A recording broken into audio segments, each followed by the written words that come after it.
Ketika Caca lengah, balon Caca lepas dan tersangkut pada puncak sebuah pohon. Pohon tersebut berjarak 3 meter dari titik Caca berdiri. Jika diketahui sudut tangan saat Caca kelepasan balon beserta arah anginnya membentuk sudut 60 derajat, maka berapa panjang tangga yang diperlukan untuk mengambil sebuah balon tersebut dari puncak sebuah pohon? Yuk kita bahas pada video kali ini.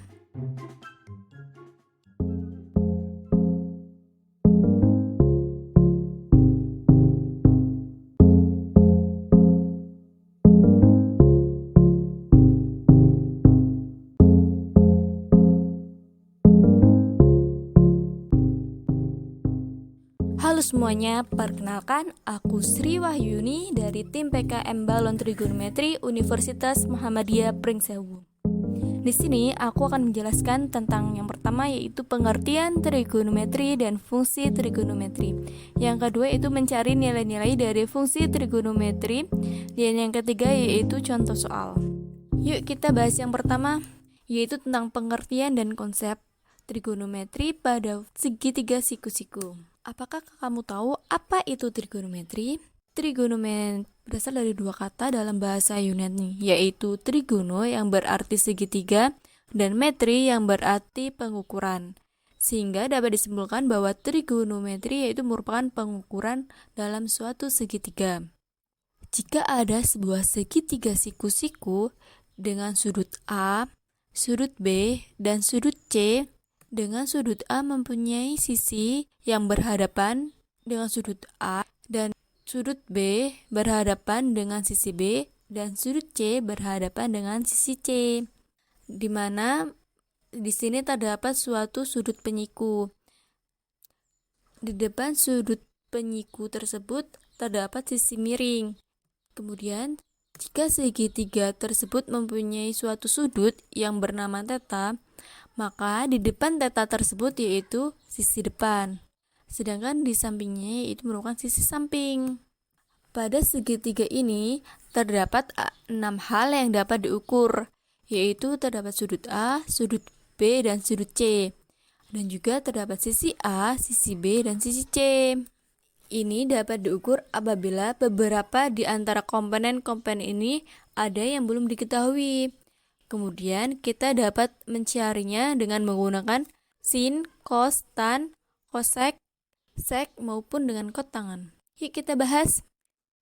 Yang pertama, kita bahas untuk fungsi utamanya dulu, yaitu sin theta merupakan perbandingan antara sisi depan dan sisi samping, di mana dapat kita singkat dengan sin demi. Yang kedua itu merupakan cos theta yang merupakan perbandingan sisi samping theta dengan sisi miring theta, atau dapat kita singkat dengan cos sami. Kemudian untuk tan theta yaitu merupakan perbandingan antara sisi depan theta dibagi dengan sisi samping theta, sehingga dapat kita singkat yaitu tan desam. Kemudian dari sin theta dan cos theta jika kita bandingkan maka sin theta dibanding dengan cos theta sama dengan sisi depan theta dibagi dengan sisi miring theta, kemudian kita bagi dengan sisi samping theta dibagi dengan sisi miring theta. Tanda per yang di tengah sini yaitu menjadi tanda bagi seperti ini. Sebenarnya sama saja, namun yang berbeda yaitu simbolnya saja.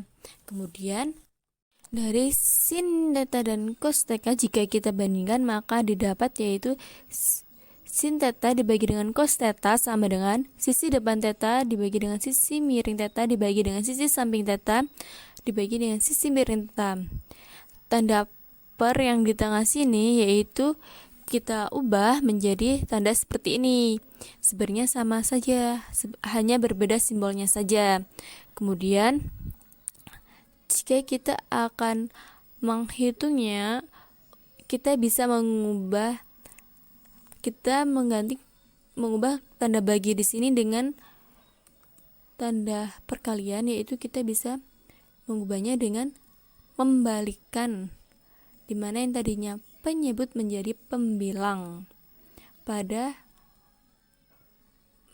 penyebutnya.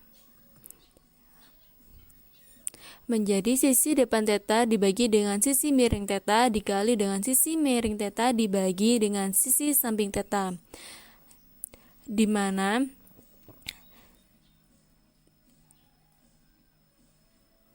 pada sisi miring dari kedua ini terdapat masing-masing sisi miring teta, di mana yang satu merupakan sisi miring teta pada penyebut dan yang satunya yaitu pada pembilang. Karena mempunyai nilai yang sama, maka dapat kita sederhanakan.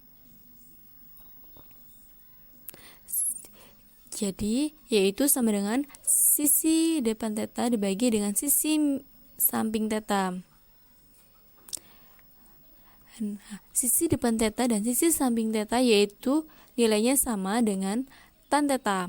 Maka dapat disimpulkan bahwa tan teta sama dengan sin teta dibagi dengan cos teta.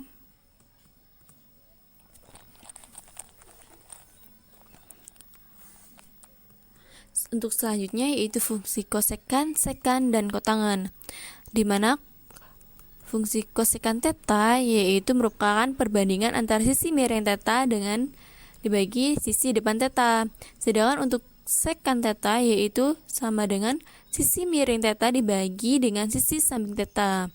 Sedangkan untuk kotangen yaitu sama dengan sisi samping teta dibagi dengan sisi samping teta. Jika dibandingkan dengan sin teta, kemudian sekan teta dibandingkan dengan cos teta, kemudian kotangen teta dibandingkan dengan tan teta, maka kita dapat melihat ada hubungan antara fungsi-fungsi tersebut.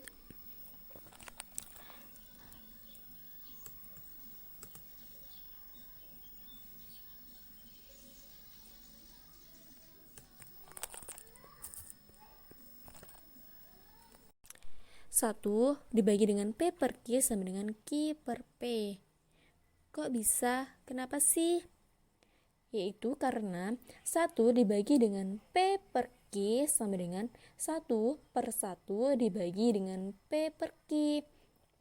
Kemudian juga kita bisa dengan menuliskan 1 per 1 dikali dengan Q per P, di mana Q per P di sini yaitu kebalikan dari penyebutnya, sehingga sama dengan 1 per 1 dikali dengan Q per P.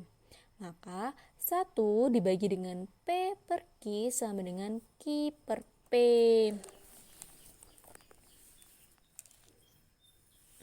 Maka untuk kosekan teta di sini, di mana untuk nilai kosekan teta sendiri yaitu sisi miring teta dibagi dengan sisi depan teta. Sehingga bisa juga yaitu 1 dibagi dengan kebalikan dari kosekan teta, di mana penyebutnya ini merupakan kebalikan dari kosekan teta, yaitu 1 dibagi dengan sisi depan teta dibagi dengan sisi miring teta, di mana sisi depan teta dibagi dengan sisi miring teta itu kan sama aja dengan sin teta kan. Jadi sama dengan untuk kosekan teta yaitu 1 dibagi dengan sin teta. Begitu juga untuk sekan teta, di mana 1 dibagi dengan sisi samping teta dibagi dengan sisi miring teta sama dengan 1 per cos teta. Kemudian juga untuk kotangen teta yaitu 1 dibagi dengan sisi depan teta dibagi dengan sisi samping teta, yang merupakan yaitu kebalikan dari nilai kotangen tersebut, yaitu sama dengan 1 dibagi dengan tan teta.